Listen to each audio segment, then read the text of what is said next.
Hi everyone, it's Liam here from Rating the Races. So we move on to day 4 of the Cheltenham Festival, the final day. In a way, it's good to get it over.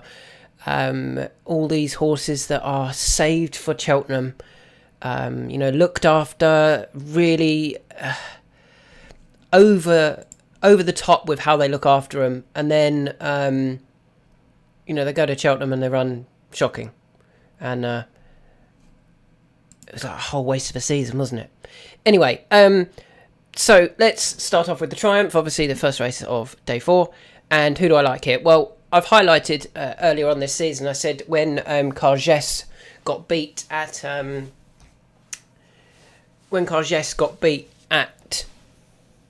Leopardstown behind Carlo Conti, I said both Carlo Conti and Cargès would be better than Sergino and Burdett Road.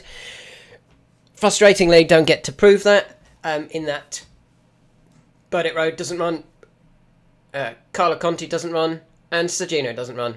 But Cargès certainly does, and I still, I'm already on Cargès, and I'm hopeful she will prove to be the best of the Willie Mullins. Not worried that Paul Townend has not chosen to ride her. Danny's ridden her the last twice. Danny, I wonder whether Paul can actually do the weight as well. And if not, then it's obvious why Danny keeps the ride. She gets £7 again. I thought she beat Storm Heart and Marisborough and Bunting well enough last time. I still think she's the one to beat in this race. Totally understand why Marisborough is very well supported, and is now, I think Marisborough is now favourite. Yeah, I think Cargès is a big price, to be honest. I'd be disappointed if Cargès gets beat by Nürburgring. I'd be disappointed, to be honest, if Cargès gets beat by Storm Heart. Marisborough would be the only one I'd be worried about, because I kind of felt that when Cargès got beat at Leopardstown 2 runs ago, things didn't quite go to plan, and yet she finished second. Then last time out, I kind of had the same thoughts with Marisborough, in that I thought Marisborough, things didn't quite go to plan, and yet he ran a great race for third on his stable debut. Yeah, I think it's out of those two.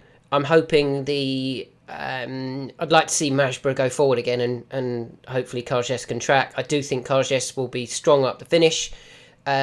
She continues to get the £7 from Marisborough. She's not worse off. I don't know totally why the price is as they are. Clearly they think Marisborough has come on significantly for that run. But yeah, I'm very happy with Cargès in this race, to be honest. And as I said, I think the biggest danger will actually be Marisborough. Moving on to the county hurdle, I'm going to go for 2 here, and everybody knows my first one. My first one's really obvious. I've highlighted it multiple times. It's in my lucky 15. Hopefully by the time you watch this, we might have had another one in there, or I'd love the first 2 going in of the 3 that have been left would be mental. It's Lo de Sud, and his form is rock solid. His form is very, very good. And clearly Dan Skelton thinks a lot of him. So Dan Skelton thinks a lot of him because, as I've mentioned before, he ran him in the More Battle Hurdle. They were trying to do the bonus, the More Battle Hurdle and the Cheltenham Festival. Didn't win that, so didn't go. Had wind surgery, didn't go to Cheltenham. Kept it for the Greatwood Hurdle. Went to the Greatwood Hurdle, pulled up, had ulcers. Similarly, Langer Dan had ulcers, and someone else had ulcers. I'm sure there was another one that had ulcers. Pulled up in the Greatwood Hurdle, dropped £1, went to the Betfair Hurdle, went off a massive price. We were on that day and finished second. I was gutted, to be honest. I think we was run down by a graded horse. You can ignore Iberico Lord's run in the Champion Hurdle. Obviously, Nicky Henderson's horses are not running well at all. But they were well clear of Go Dante. Go Dante has since come out and won the Imperial Cup. The horse who finished back in 5th was Favois. He's come out and finished 2nd in the Imperial Cup. The horse who finished 6th was Knickerbocker Glory. He's come out and finished 5th in the Imperial Cup. The form is already looking strong. I don't see why Lo de Sud isn't going to run a really, really big race here. I think they know he's well handicapped. He went up from 129 to 135. I think they've got a 145 horse here, and I'm really hopeful for a massive run from Lotus Sud. The second one that I'm going to do, that I'll be kind of gutted if it goes, if he wins, and like, I knew there was something in him. It's Petit Tonnerre. Petit Tonnerre ran in this race last year. He actually finished 7th, not beaten that far, beaten 6 1/4 lengths, staying on strongly. That came off a mark of 140. Do you know he's down to 136 because his chasing hasn't been up to scratch? It looked like they were planning a handicap with him. He went off favourite for a handicap over 2.5. Maybe, he's not as good over fences as he is hurdles, and they're switching him back to hurdles. And as I said, the 136 mark is £1 higher than when he won a handicap hurdle at Market Raisin. Since then, he's been rated 138, 138, 139, 141, 141 and 140 over hurdles. He's down to 136. The visor's on. If there's a time to catch him, it's tomorrow. I think he could be almost like the fly in the ointment. So Favois, for example, runs off 136. Ran in this race last year of 134. So he's up £2. Petit Tonnerre is down 4. So there's a £6 swing there between Favois and Petit Tonnerre. And if we actually look at the prices of those two, the respective prices, Favois is down here at 10s, 11s and 12s. Petit Tonnerre is still available at 25s. I think that's too big. I think he's going to run a nice race, to be honest. And I'm quite hopeful of a big run here for the John Joe O'Neill trained and ridden Petit Tonnerre. Moving on to the Albert Bartlett, I quite like Shannock Bob, who's not running for Nicky Henderson. I think the horse could be very interesting, obviously next season now probably for Nicky Henderson. I was impressed with the way he was going about his business. The horse I am going to select in this race is going to be ridden by Patrick Mullins. So Paul Townend has not chosen to ride him. Paul Townend has chosen to ride Reading Tommy Wrong, and I can understand why. He does look like he's got very good form. I think they believe that High Class Hero is a very good horse himself. And the reason for that is the last couple of winners for Willie Mullins in the race that they ran in at Thurles, I believe was Monkfish and I can't think of the other one, but it was another very high class Willie Mullins horse. I'm a real believer that trainers are a creature of habit in that they run the same horses, or they run their best horses in the same races. And it's not always the obvious races that they run them in. It's not always we know where like Factor File is going to run next year in the John Dirk. And we know that sort of level. We know when they go into graded races, what type of races they look at. But when they run in less conspicuous or less high profile races, they do still seem to run their best horses in the same races. And I really like High Class Hero for that reason. The fact that they ran him in a race that they've got previous very good horses to win. He should definitely stay the trip because they've been running him over 2.5. Even in a bumper, he ran over 2.5 in a bumper. 2 mile 5, 2 mile 4, 2 mile 5, 2 mile 6. The 3 mile trip won't be an issue for me. And I'm hopeful that Willie Mullins could win this race, but maybe not with the one that everyone believes will go on to win the race. It's not always the easiest race to find the winner of, the Albert Bartlett. Did we have Manila Indo win this a few years ago? Looks easy now. Do you know he went off 50 to 1 that day? Manila Indo for the Albert Bartlett. Yeah, it's not always the most straightforward race in terms of finding the winner. And what did Willie win it with a few years ago? The Very Man, was it? At 16s or something mental for a Willie Mullins horse. So yeah, just because they've got better form or come into the race with Paul Townend on board doesn't mean they're going to win. And I'm hopeful High Class Hero runs a very big race here at 9 to 1. No, not 9 to 1. You can get Ladbrokes and Unibet. Moving on to the 3:30, which is the Gold Cup. There's only 2 here for me. There's only 2 that I'm interested in. They are Galopin de Champs, who wins the race. I think he wins it quite comfortably. And Brave Man's Game. I think Brave Man's Game is the one who's going to chase him home. Cheltenham form comes back to the fore over and over and over again. And this will be his first run back at Cheltenham since finishing second to Galopin Des Champs in the Gold Cup when pushing him very close. He ran him and kept up with him for a long way before getting tired and fading away. But I don't think... I've got question marks about so many of these. I think Fast or Slow just isn't up to this level. I don't think Jerry Colombe will keep up. I don't think L'Empresse is up to this level. I think he'll run well, L'Empresse, but I don't think he's as good as Brave Man's Game.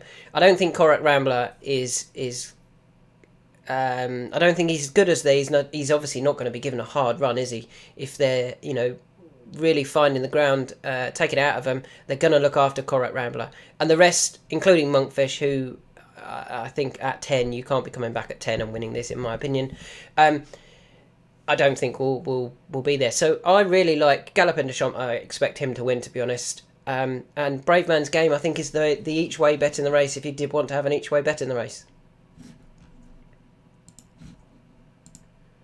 Move on to the 410, the Hunter Chase. I was going to call it the Fox Hunters. Not allowed to be called that anymore, is it? The Fox Hunters. Who do I like here? Well, it's quite obvious who I think takes all the beating in It's On The Line. It's On The Line has beaten the right horses, and he's only 7. So he beat Billaway last time out. He beat Fernslock the time before that. He'd beaten Vorsley at Punchestown. I think he was going to... obviously, he ran in this race last year. He finished second. He was only a 6-year-old at the time when he was finishing second in a race like this. He wasn't beaten far. I think he'll take all of the beating here. Derek O'Connor, JP's bought him, with this race to go and... it's a bit of a weird race to buy a horse for, but he clearly wants to win this. And, yeah, It's On The Line, I think, wins the race. And I think the horse that can chase him home is the 12-year-old Billaway. I don't think Billaway is doing anything wrong still. He's still running really well. He fell in this race last year, but he's a previous winner of it. He previously... he'd won at Punchestown as well. He will be struggling out the back, and then he will absolutely motor late on. It's all about whether he can keep in touch, and Patrick can keep him close enough to It's On The Line, who may well be trying to get away. But I mean, there's nothing between him and It's On The Line on their last running at Naas. There was just a head in it. Billaway was motoring home again. And I think that's what's going to happen again tomorrow. But I think It's On The Line will hang on from Billaway. 2 more to go. Starting with the Mayor's Chase. Another pretty boring one. I think JP's going to win this, isn't he? And I think JP's going to win it with Dino Blue. You could look at doing like Dino Blue. If you want to try and get a slightly bigger odds for some of your runners, you could go potentially Dino Blue, Galopin Des Champs, and It's On The Line in like a treble. I do think that would go very close. I totally expect Dino Blue to win tomorrow, to be honest. I think she is much better than her rivals. She's much better than Limerick Lace, Allegory, Devassi, etc. And yeah, I think she's probably the best one of the day in terms of who's... No, I think Galopin Des Champs, actually. I think Galopin Des Champs is more likely to win the Gold Cup than Dino Blue winning the Mares, but I do think Dino Blue wins the Mares as well. She's got nothing to worry about, in my opinion. She was second last time to El Fabiolo. She'd beaten Gentleman de May. She'd beaten Gentleman de May by 7.5 lengths the time before, with Captain Guinness pulling up. The first and second from the Champion Chase were well behind Dino Blue. This should just be too easy for Dino Blue, I think. So we won't spend too much time on that. Let's move on to a race that we do have a little bit of interest in, or we are going to have a little bit of interest in. The 5:30, the final race of the Cheltenham Festival, the Martin Pipe Conditional Jockeys Handicap. Now, we were really keen on a couple here. Neither of them are going to run, maybe, or one definitely isn't. Nurse Susan. I know Dan and Harry Skelton have already had 3 winners this week at Cheltenham. Nurse Susan, 2 in a handicap. Nurse Susan was their best handicapped horse coming into the festival, but she doesn't make the festival. So just keep an eye out for her. But who do I like here? The first one, or who else am I not doing here? No Ordinary Joe. Not doing that. It's Nicky Henderson. Can't be doing that. Who do I like here then? I'm very interested in Hollow Games for Gordon Elliott, Kieran Buckley on board. He is coming back to this race. He ran in this race in 2022 off a mark of 1:43, returns here off a mark of 1:44. Wasn't beaten far by Banbridge and Cobbler's Dream. Now, Banbridge is obviously a graded horse. And Cobbler's Dream just came into it in really good form. I think wasn't he coming there from winning the Lanzarote? Yes, he was. He was coming into the race having won the Lanzarote hurdle. Really in form. He'd also won at Doncaster the time before that. Just rapidly progressing at the time was Cobbler's Dream. It's gone a bit wrong since then for Cobbler's Dream. And we last saw Hollow Games actually running over fences. Dropping back to hurdles, this is his first time back in a hurdle race since he went to Punchestown after finishing third in the Martin Pipe. They went to Punchestown for a Grade 1. He wasn't disastrous, he finished 5th, but in a Grade 1, not in a handicap. Returns to a handicap, and he was actually one of my eye catchers from the Cheltenham Festival in 2022, and I thought they might try and plan him like they had been with the Boss's Oscar for the Potemps final. They didn't. They actually came back last year for Cheltenham, ended up running him in the Arkle. He only went off 28-1 for the Arkle. And yeah, I think we're going to get about that tomorrow, potentially. Where is he? No, you can get 22s about him for a handicap now. So, yeah, I think Hollow Games is definitely one that I'm interested in for tomorrow. And the second one that I'm going to do is the other one we backed in the Betfair Hurdle recently. I think they think he's well handicapped. The fact that he went off 7-2 favourite for the Betfair Hurdle is a Castle de Motte. He had been running over 2 mile 2 on heavy going, soft heavy going in France.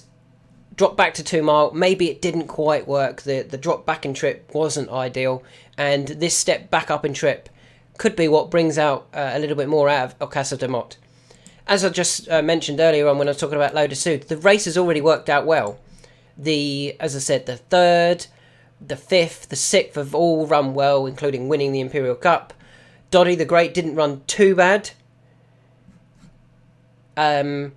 Himself, despite being a Nicky Henderson horse yesterday. I really like that, and I think Castle de Motte could be interesting. Did he get dropped? He didn't. He stays off the same mark. He was reshod at the start, obviously at at Newbury. It might have just upset him a little bit. He's still only young. I think he will get this trip, and he would be my second one for this race. So it's a Castle de Motte you can get at 10s and 11s, and Hollow Games at 22s for the final race of the Cheltenham Festival.